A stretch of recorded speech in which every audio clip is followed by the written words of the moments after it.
Subscribe करो और हर हफ्ते हॉरर को एंजॉय करो। बेल आइकन दबाना मत भूलना। India's most haunted Mehandipur Balaji temple. Mehandipur Balaji Rajasthan में बना एक पावन मंदिर है जो पूरे इंडिया में फेमस है भूत भगाने के लिए। इस मंदिर में हनुमान जी की पूजा की जाती है और ऐसा कहा जाता है कि कोई भी इंसान किसी इविल स्पिरिट या भूत पिशाच से पोजेस हो जाए तो उसे ठीक होने के लिए मेहंदीपुर बालाजी मंदिर ले जाना चाहिए। मगर तब क्या होगा जब बालाजी के आसपास भटक रही आत्मा ही किसी इंसान को अपना शिकार बना ले।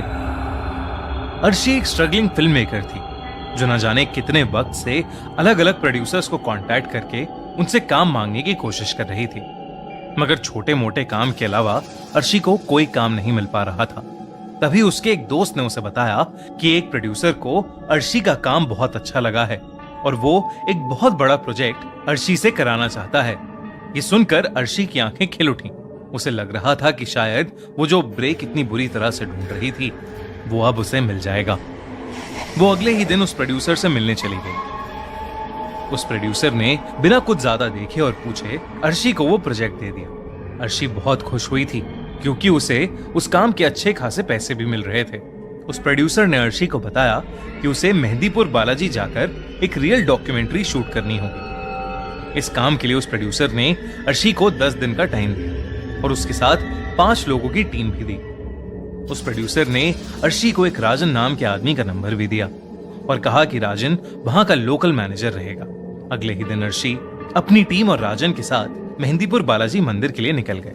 भारत मुझे लगता है कि इकलौता देश होगा जिसमें हर एक मंदिर के अपने रहस्य और अजूबे हैं।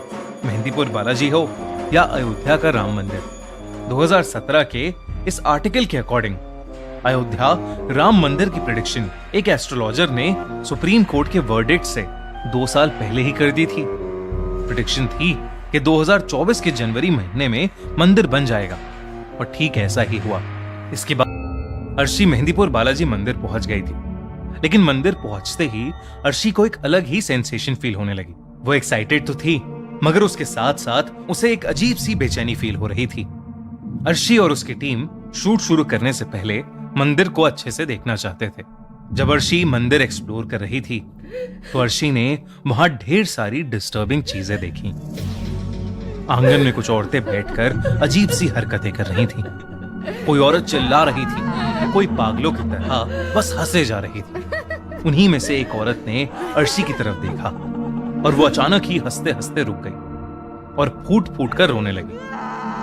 अर्शी वहां से तुरंत आगे चली गई। चलते चलते अर्शी मंदिर के बीच में लगे पेड़ के पास आ गई। उसने देखा कि वहां एक बूढ़े बाबा बैठे ध्यान में लगे थे। अर्शी वहां से जा ही रही थी पर तभी बाबा ने उसे आवाज लगाई। अर्शी एकदम से चौंक गई और वहीं रुक गई।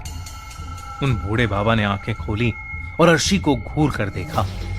उन्होंने उससे कहा, बालाजी के मंदिर में कई चमत्कार भी होते हैं लेकिन कई खौफनाक चीजें भी।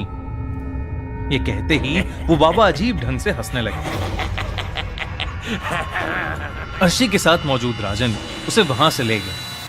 राजन ने अर्शी को बताया कि अगर कोई उसका नाम पुकारे तो पलट कर नहीं देखना। मंदिर के अंदर जो प्रसाद मिले उसे घर लेकर बिल्कुल भी मत जाना। अर्शी ने ऐसी बातें पहले भी सुनी थी।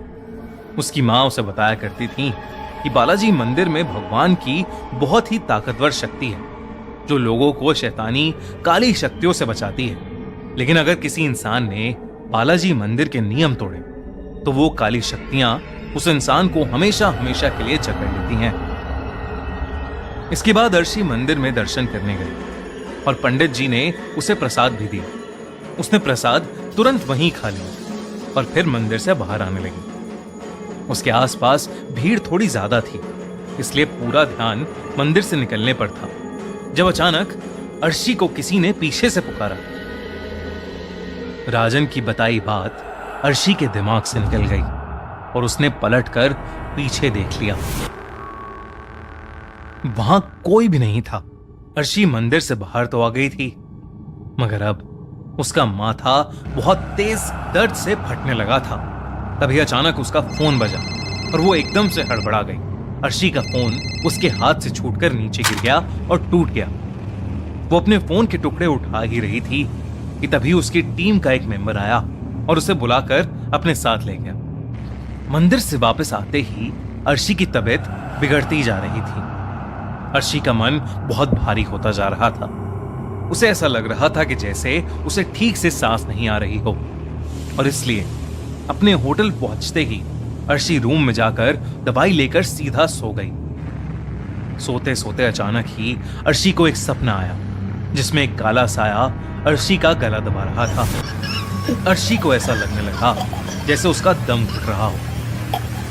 अचानक अर्शी की नींद खुल गई। वो पसीने में लथपथ हांफते हुए उठी और बाथरूम में जाकर अपने मुंह पर छींटे मारने लगी। जब वो बाथरूम से बाहर आई तो उसके दिल की धड़कन एक बार को रुक सी गई, क्योंकि उसने देखा कि उसका शरीर तो बिस्तर पर लेटा सो रहा था। उसे कुछ समझ नहीं आया कि आखिर उसके साथ ये क्या हो रहा था। वो बार बार अपने शरीर को छूने की कोशिश कर रही थी, मगर किसी हवा के झोंके की तरह उसका हाथ शरीर से आर पार हो रहा था। अचानक ही उसे एक अजीब सी आवाज आने लगी, किसी के बहुत तेज सांस लेने की आवाज। अर्शी ने मुड़कर देखा तो उसके बाथरूम की लाइट्स फ्लिकर हो रही थी।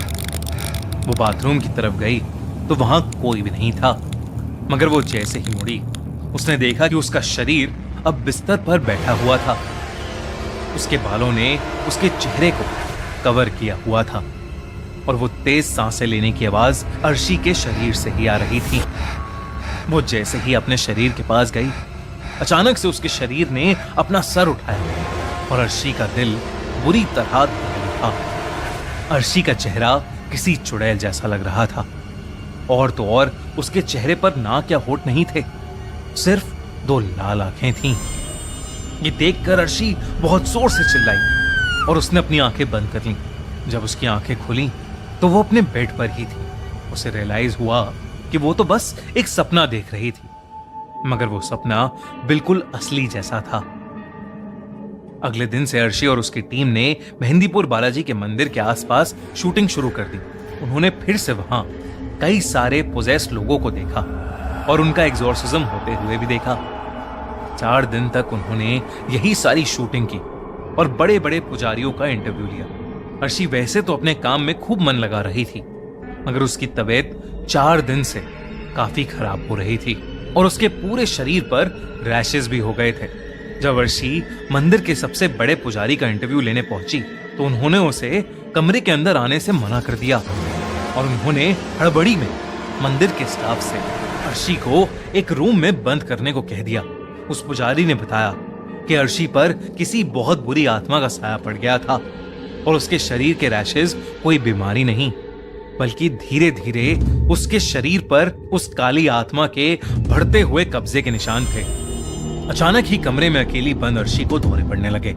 उसकी आंखें एकदम लाल हो गईं और उसके शरीर के निशान अब पूरी तरह उसकी बॉडी पर फैल गए थे। अर्शी बेहद डरावनी लगने लगी थी। वो बार बार दरवाजे पर अपना सर मारकर दरवाजा पीटने लगी और अचानक से वो एक आदमी जैसी भारी आवाज निकालने लगी। वो उसी शैतानी आवाज में पुजारी को गाली देने लगी। पुजारी अपने साथ कुछ और पंडितों को लेकर उस कमरे में गए और अर्शी का एग्जॉर्सिज्म यानी झाड़ फूंक करने लगे। ये पूरा प्रोसेस अर्शी की टीम रिकॉर्ड कर रही थी। अर्शी पूरी तरह पोजेस हो गई थी। वो बार बार अपना सर जमीन पर पटक रही थी। अचानक ही अर्शी बिल्कुल कंट्रोल से बाहर हो गई। पहले तो उसने अपनी टीम के कैमरे लिए और वो जमीन पर पटक कर तोड़ दिए और फिर उसने वहां मौजूद एक पुजारी का गला पकड़ लिया और उससे हवा में उठा लिया। लेकिन बड़े पुजारी ने फौरन ही उस पर लाल मिर्च डाली। अर्शी ने पुजारी का गला जैसे ही छोड़ा, सबने उसे पकड़कर चेन से बांध दिया। 2 दिन तक एग्जॉर्सिज्म करने के बाद अर्शी के अंदर से वो काली आत्मा निकली। अर्शी ठीक तो हो गई, लेकिन वो बहुत कमजोर हो गई थी। उसे अपना एग्जॉर्सिज्म बिल्कुल याद नहीं था, मगर अपनी टीम की बातें सुनकर वो हैरान रह गई। इस इंसिडेंट के बाद अर्शी को उस डॉक्यूमेंट्री प्रोजेक्ट से हटा दिया गया और अर्शी ने फिल्में बनाने का सपना हमेशा हमेशा के लिए छोड़ दिया। पर अर्शी कभी समझ नहीं पाई कि उसके साथ ये सब क्यों हुआ और कैसे। आपको क्या लगता है,